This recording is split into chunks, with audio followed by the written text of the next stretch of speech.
Hello guys, mentor Sunil.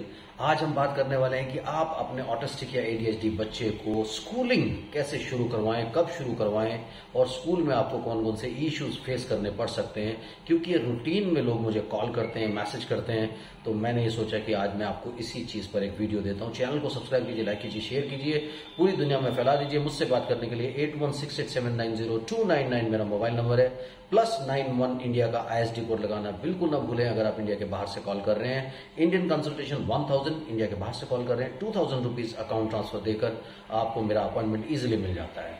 तो दोस्तों, बात करते हैं स्कूलिंग की। सबसे बड़ी जो बात यहां पर आती है, आमतौर पर आप लोग ना लेट कर देते हैं। आपको लेट नहीं करना चाहिए अपने बच्चे को डायग्नोस करवाने के लिए। नॉर्मली हम लोग क्या 2, ढाई, 3 साल तक तो वेट ही करते रहते हैं कि यार उसका बच्चा 4 साल का होके बोला था, उसका 5 साल का होके बोला था, तो मेरा बच्चा भी बोल पड़ेगा। तो हम लोग बोलने के लिए वेट करते रहते हैं, क्योंकि बोलना बड़ा इशू होता है हमारा। हम ये नहीं देख रहे हैं कि बोलना क्यों नहीं आ रहा, उसका रीजन क्या बन रहा है। क्योंकि बच्चे का अटेंशन ही नहीं है, बच्चा हाइपर एक्टिव है, बच्चे का फोकस ही नहीं है, कॉन्सेंट्रेशन नहीं है, बच्चे की सिटिंग ही नहीं है, तो बोलना कैसे आएगा। तो हम लोग वेट करते रहते हैं और डायग्नोसिस होने में 2.5, 3, 4 साल का बच्चा हो जाता है। फिर हमें स्कूलिंग की चिंता होती है। और फिर कुछ फैमिलीज में क्या होता है कि चलो जी, इसको स्कूल में बच्चों के साथ बैठेगा, जाएगा, स्कूल में डाल दो और ठीक हो जाएगा। लेकिन यहां पर क्या ट्विस्ट होता है कि जो स्कूल में जो टीचर्स है वो तो प्रोफेशनल नहीं है इस फील्ड में, इसलिए वो स्कूल के इन बच्चों को प्रॉपर्ली कैटर नहीं कर पाती। बार बार आपको शिकायत करते हैं फिर वो कि ये तो किसी के साथ बैठता नहीं, अलग से जाकर के बैठता है, ये क्लास से बाहर दौड़ जाता है, ये बच्चों के साथ छेड़खानी करता है, बहुत ज्यादा चिल्लाता है क्लास के अंदर, डिस्टर्ब करता है। फिर आपको रोज शिकायतें मिलती हैं। तो इसके लिए बेटर क्या होता है कि अगर आपका बच्चा 1.5 साल का हो गया है, 1.25 साल का हो गया, वो नहीं बोल रहा है, तो रीजन को एक्सप्लोर कीजिए, उसको फटाफट से डायग्नोस करवाइए। क्योंकि यकीन मानिए कि अगर आपका बच्चा बहुत छोटा है, 1.5-2 साल का, तो वो सिर्फ होम ट्रेनिंग से, यानी आपको प्लान्स मिलेंगे कि आप अपने बच्चे को कैसे ठीक कर सकते हैं, उन होम ट्रेनिंग प्लान्स के साथ ही आप अपने बच्चे को घर बैठ के ठीक कर सकते हैं। लेकिन जितना आप उसको डिले करते रहते हैं, यूजुअली 3 साल तक आप मान लीजिए बड़ा अच्छा टाइम आपके पास होता है। अगर आप 1.5 से 3 साल का जो पीरियड है उसको यूज कर लें, यूटिलाइज कर लें, तो आप अपने बच्चे को बहुत जल्दी और बहुत इजीली ठीक कर सकते हैं। लेकिन हम क्या करते हैं, 3 साल तक तो इंतजार ही करते रहते हैं। और 3 साल तक नॉर्मली जो बच्चे हैं, सब बच्चे नहीं, क्योंकि जैसे ही मैं ये स्टेटमेंट कहता हूं, आपका फोन मुझे आता है या आपका स्टेटमेंट मुझे आता है या आपका कमेंट मुझे आता है कि क्या मेरा बच्चा भी अब ऑटिस्टिक हो गया।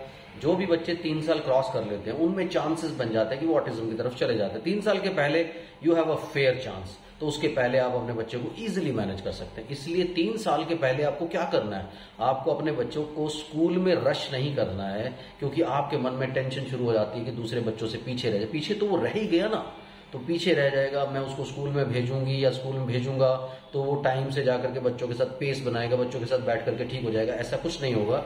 सबसे पहले आप अपने बच्चे का घर पर focus, attention, eye contact, name calling, sitting, ये चीजें डेवलप कर लें।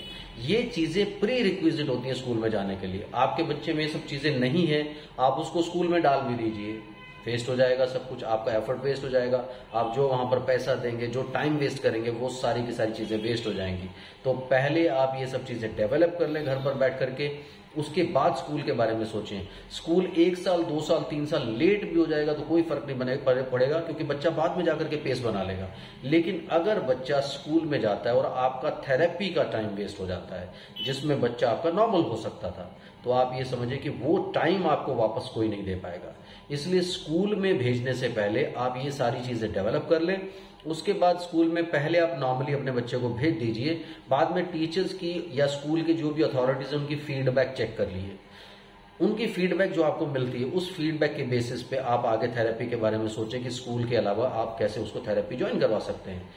मदर से अच्छा थेरेपिस्ट कोई भी नहीं होता। अगर मदर कोई प्लान सीख करके, जैसे आजकल बहुत सारे होम ट्रेनिंग प्लान्स आपको मिल जाते हैं, आप पेरेंट्स ट्रेनिंग प्रोग्राम मिल जाते हैं, आपको ट्रेन किया जाता है, जिसमें जैसे मैं आपको पेरेंट्स ट्रेनिंग प्रोग्राम देता हूं, वो प्रोग्राम आप किसी से भी लेकर के अगर घर पर आप अच्छे से प्रैक्टिस करवाएं स्कूल के अलावा, तो फिर बच्चा धीरे धीरे सब चीजें नॉर्मल बच्चों के जैसे करने लगता है। But give yourself some time. आप इमीडिएटली किसी चीज पर रश मत कीजिए कि अभी मैंने ये किया है तो बच्चा कहीं ना कहीं प्रोग्रेस कर लेगा। तो ये बहुत इंपॉर्टेंट है कि जैसे ही आपका बच्चा स्कूल जाना शुरू करे, तो उसके साथ साथ आपके थेरेपी प्लान्स कब तक चलेंगे, ये अपने थेरेपिस्ट से जरूर आप एक बार एडवाइस ले लीजिए।